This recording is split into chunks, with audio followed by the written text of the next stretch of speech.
Hello बच्चों, स्वागत है आपका अपना चैनल साइंटो क्लासेस में। आज फिर से आप लोग के बीच में नया वीडियो लेकर उपस्थित हुआ हूँ। आज का टॉपिक एग्जाम पॉइंट व्यू से बहुत ही इम्पोर्टेंट है, क्योंकि आज हम डिस्कस करने वाले हैं मैग्नेटिक इफेक्ट ऑफ करंट के जो भी important topic exam point view से बन सकता है उसको आज डिस्कस करेंगे कि कौन सा टॉपिक से ऑब्जेक्टिव, कौन सा टॉपिक से शॉर्ट आंसर, लॉन्ग आंसर और 5 मार्क्स, 3 मार्क्स, 1 मार्क्स वाला क्वेश्चन बन सकता है। तो अगर चैनल में कोई नए हैं तो चैनल को सब्सक्राइब कर ले, घंटे के बेल आइकन को प्रेस कर ले, जिससे कोई भी नया वीडियो आए सबसे पहले आपको देखने को मिले। तो देर ना करते हुए टॉपिक को शुरू करते हैं। टॉपिक है मैग्नेटिक फील्ड। मैग्नेटिक फील्ड से क्वेश्चन पूछा जाता है कि मैग्नेटिक फील्ड का कॉन्सेप्ट कौन दिया था। मैग्नेटिक फील्ड का कॉन्सेप्ट ऑरस्टेड ने दिया था अपने एक्सपेरिमेंट के बेसिस पे। पूछा जाता है मैग्नेटिक फील्ड का डायरेक्शन कौन सा रूल बताता है। तो मैग्नेटिक फील्ड का डायरेक्शन बताने के लिए Maxwell right hand thumb rule है, ठीक है। फिर अगला क्वेश्चन आता है कि मैग्नेटिक फील्ड का एसआई यूनिट क्या होता है। तो मैग्नेटिक फील्ड का एसआई यूनिट होता है टेस्ला। एक और यूनिट होता है गॉस। गॉस को जी से डिनोट करते हैं और टेस्ला को टी से डिनोट करते हैं। 1 tesla equal to 10 to the power 4 gauss. 1 tesla equal to 10 to the power 4 gauss होता है। अब आते हैं नेक्स्ट टॉपिक है मैग्नेटिक फोर्स। मैग्नेटिक फोर्स क्या होता है कि कोई भी चार्ज पार्टिकल को जब मैग्नेटिक फील्ड में रखते हैं, जब भी कोई चार्ज पार्टिकल को मैग्नेटिक फील्ड में रखते हैं तो एक्सपीरियंस क्या करता है मैग्नेटिक फोर्स। उस मैग्नेटिक फोर्स का इक्वेशन होता है F बराबर q v B sine theta. ये आपको डिराइव करके हम बताएंगे। और इससे पूछा जाता है कि मैग्नेटिक फोर्स का डायरेक्शन कौन सा रूल से फाइंड किया जाता है। तो मैग्नेटिक फोर्स का डायरेक्शन फाइंड करने के लिए रूल है Fleming left hand rule. Fleming left hand rule में क्या बोलता है, लेफ्ट हैंड के फर्स्ट 3 फिंगर्स को इस प्रकार से फैलाना है कि तीनों एक दूसरे का म्यूचुअली परपेंडिकुलर होना चाहिए। थंब दिखाता है मैग्नेटिक फोर्स को, 4 फिंगर दिखाता है मैग्नेटिक फील्ड को और मिडिल फिंगर दिखाता है करंट के डायरेक्शन को, ठीक है। इस प्रकार से फ्लेमिंग लेफ्ट हैंड रूल काम करता है। अब आते हैं थर्ड टॉपिक है magnetic force acting on the moving charge particle in uniform magnetic field. यहाँ पे यूनिफॉर्म मैग्नेटिक फील्ड ये है। यूनिफॉर्म मैग्नेटिक फील्ड में कोई चार्ज पार्टिकल क्यू है वह v वेलोसिटी से मूव कर रहा है मैग्नेटिक फील्ड के साथ कितना एंगल बनाते हुए, थीटा एंगल बनाते हुए। तो यहाँ पे 2 कंपोनेंट में बढ़ जाएगा वेलोसिटी, एक वर्टिकल कंपोनेंट में और दूसरा हॉरिजॉन्टल कंपोनेंट में। तो जिसके साथ थीटा टच रहता है वो कॉस थीटा बनता है और जिसके साथ थीटा टच नहीं रहेगा वो साइन थीटा। तो यहाँ हो गया v कॉस थीटा और ये हो गया v साइन थीटा। तो जब भी चार्ज पार्टिकल मैग्नेटिक फील्ड में मूविंग करेगा तो एक फोर्स एक्सपीरियंस करता है। वो फोर्स क्या होता है, F प्रोपोर्शनल हो जाता है Q का, F प्रोपोर्शनल हो जाता है मैग्नेटिक फील्ड का और F प्रोपोर्शनल हो जाता है vertical component of velocity v sine theta का। ऑल द रिलेशन को कंबाइन करेंगे तो F बराबर आएगा KQVV साइन थीटा। ये हमारा इस क्वेश्चन का आंसर होगा, F बराबर KQVV साइन थीटा। तो चार्ज पार्टिकल को जब भी मैग्नेटिक फील्ड में मूविंग करेगा तो मैग्नेटिक फोर्स एक्सपीरियंस करता है। तो मैग्नेटिक फोर्स का फॉर्मूला होता है F बराबर KQVV साइन थीटा। यहाँ पे K का वैल्यू अगर 1 लेते हैं तो F बराबर आएगा QVV sine theta. Next topic है लॉरेंज फोर्स। लॉरेंज फोर्स क्या होता है कि कोई चार्ज पार्टिकल को ऐसा फील्ड में फेंका जाता है जहाँ पे इलेक्ट्रिक फील्ड के साथ साथ मैग्नेटिक फील्ड एग्जिस्ट करता है। तो उस चार्ज पार्टिकल में जो टोटल फोर्स होगा वो क्या होगा, electric force plus magnetic force के सम के बराबर हो जाएगा। तो F बराबर चार्ज पार्टिकल को हो जाएगा QE और इसका पढ़ के रखे हैं QV क्रॉस B। यहाँ से अगर Q को कॉमन लेते हैं तो F बराबर आएगा QE plus V cross B। तो ये हमारा लॉरेंज फोर्स होता है कि चार्ज पार्टिकल को मैग्नेटिक फील्ड और इलेक्ट्रिक फील्ड जहां दोनों एग्जिस्ट करता है वहां पे फेंका गया है तो वहां पे फोर्स एक्सपीरियंस करता है। वह फोर्स जो होगा इलेक्ट्रिक फोर्स और मैग्नेटिक फोर्स के वेक्टर सम के बराबर होता है। इस फोर्स को बोलते हैं लॉरेंज फोर्स। नेक्स्ट टॉपिक है मैग्नेटिक फोर्स एक्टिंग ऑन ये current carrying conductor placed in uniform magnetic field. बोल रहा है कि कोई करंट कैरिंग कंडक्टर को मैग्नेटिक फील्ड में रखते हैं तो उस मैग्नेटिक फोर्स का इक्वेशन आता है F बराबर ILV साइन थीटा। ये हमारा मैग्नेटिक फोर्स का इक्वेशन आता है। अगर साइन थीटा हटाते हैं तो IL क्रॉस क्या हो जाएगा, B हो जाएगा हमारा। इसका वेक्टर फॉर्म में यहाँ पे भी वेक्टर लगेगा। अब आते हैं next topic 6 number magnetic force between two parallel current carrying conductor. बोला गया है कि दो कंडक्टर लिया हुआ है, दोनों का डायरेक्शन सेम रहेगा तो उसको बोलते हैं पैरेलल। जैसे एक कंडक्टर है यहाँ पे, इसमें करंट I1 जा रहा है, और एक और कंडक्टर है यहाँ पे जो I2 जा रहा है, और दोनों का बीच का सेपरेशन कितना दिया हुआ है D। तो यहाँ पे ध्यान दे, जो I1 के कारण जो मैग्नेटिक फील्ड बनेगा, मैग्नेटिक फील्ड इसके चारों ओर बनता है, तो इधर से मैग्नेटिक फील्ड इंटर करेगा तो यहाँ पे जो मैग्नेटिक फील्ड बन रहा है वो हो जाएगा B1, और यहाँ पे जो मैग्नेटिक फील्ड बनेगा I2 का बाहर आएगा तो यहाँ पे मैग्नेटिक फील्ड हो जाएगा B2। अब यहाँ पे ध्यान दे, इधर I1 के कारण मैग्नेटिक फील्ड B1 है, तो इस मैग्नेटिक फील्ड में I2 को रखा गया, I2 वाला कंडक्टर को, और I2 के मैग्नेटिक फील्ड B2 है, उसमें पहले कंडक्टर को रखा गया है। मतलब बोला जा रहा है कि पहले कंडक्टर के मैग्नेटिक फील्ड में दूसरे कंडक्टर को रखा गया, दूसरे कंडक्टर के मैग्नेटिक फील्ड में पहले को रखा गया है, तो उस समय जो फोर्स एक्सपीरियंस होगा, यहाँ पे ध्यान दे, यहाँ पे फ्लेमिंग्स लेफ्ट हैंड रूल लगाएंगे तो F1 अंदर आएगा और F2 भी क्या होगा, अंदर आएगा। तो इस F1 और F2 का जो वैल्यू आएगा फोर्स पर यूनिट लेंथ या F2 force per unit length लेंगे तो इसका जो इक्वेशन आएगा μ0/4π2 I1I2/d आएगा।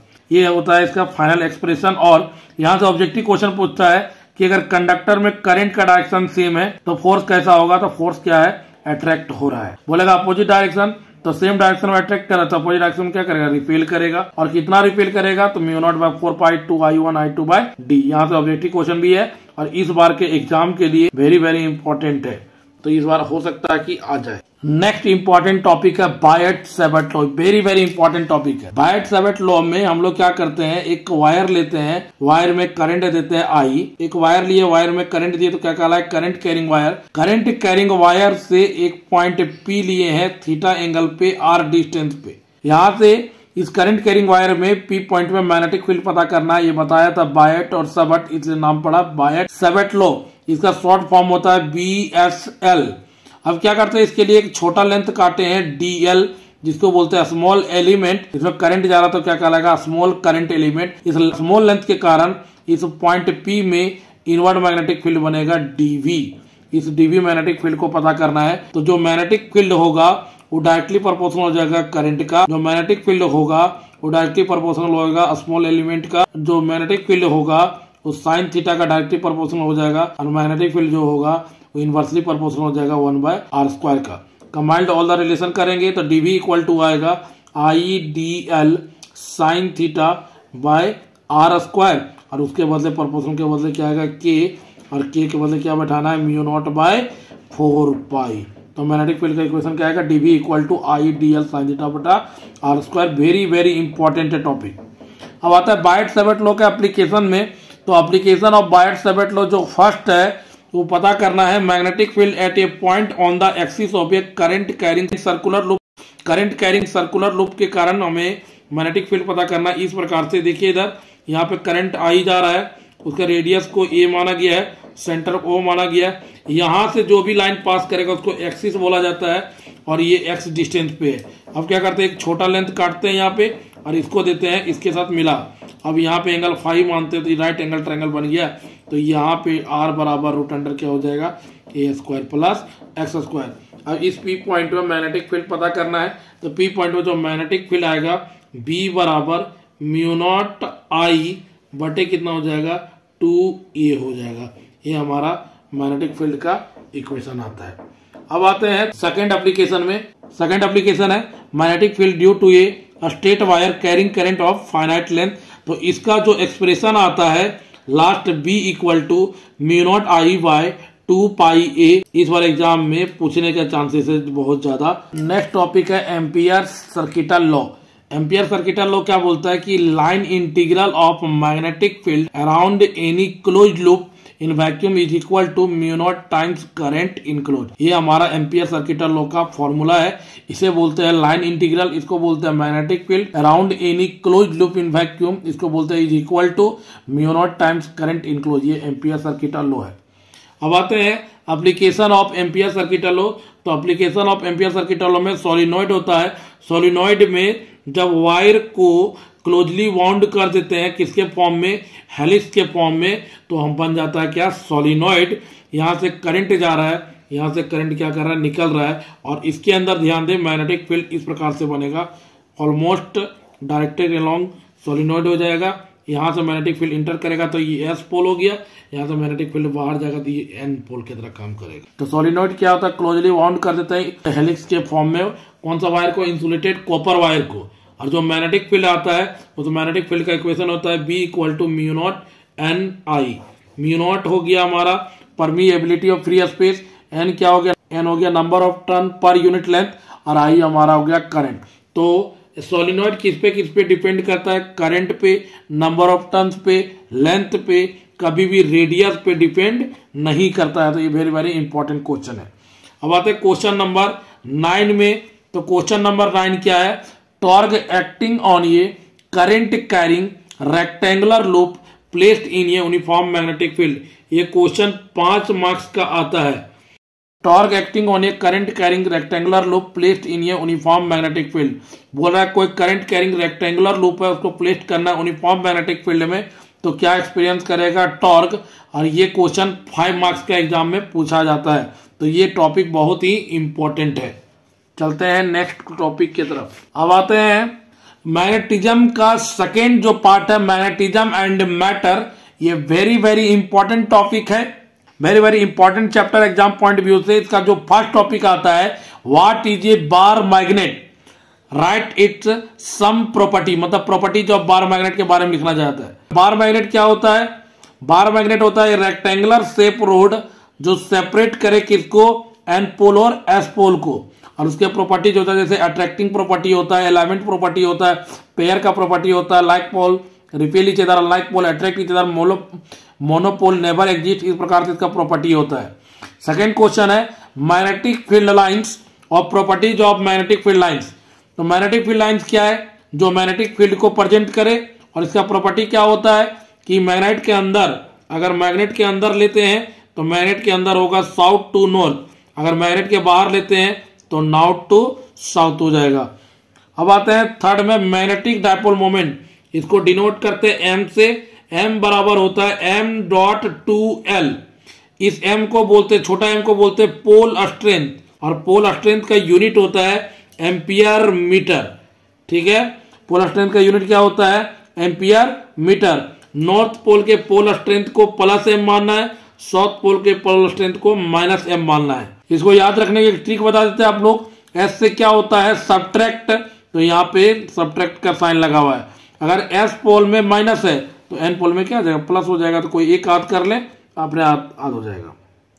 क्वेश्चन नंबर 4 है magnetic field due to a magnetic dipole. बोलता है मैग्नेटिक डायपोल के कारण मैग्नेटिक फील्ड क्या होगा। इसमें 3 पॉइंट है, axial point, equatorial point.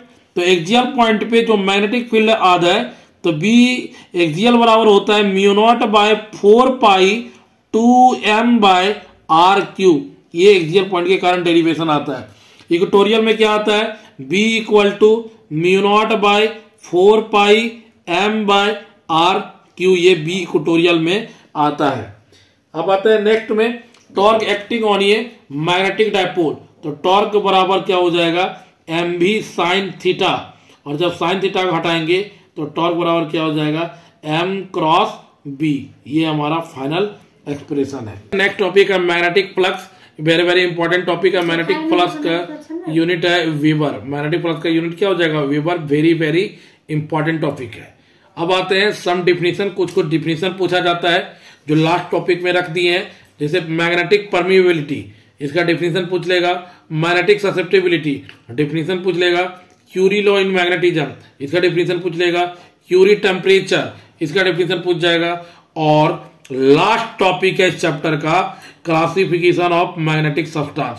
Magnetic substance का क्लासिफिकेशन 3 टाइप में किया गया है, डायमैग्नेटिक, पैरामैग्नेटिक और फेरोमैग्नेटिक। ये वेरी वेरी इंपॉर्टेंट है, 3 मार्क्स के लिए ये क्वेश्चन आ सकता है इस बार। तो वेरी वेरी इंपॉर्टेंट टॉपिक है, आप लोग ध्यान दें। मैग्नेटिक परमिबिलिटी में, मैग्नेटिक ससेप्टिबिलिटी में, डायमैग्नेटिक में, पैरामैग्नेटिक में, फेरोमैग्नेटिक में, ये 3 टॉपिक पे आप खासकर ध्यान दें इस चैप्टर से, क्योंकि यहां से क्वेश्चन हर साल पूछा गया है। तो उम्मीद करते हैं इस साल भी पूछा जाएगा।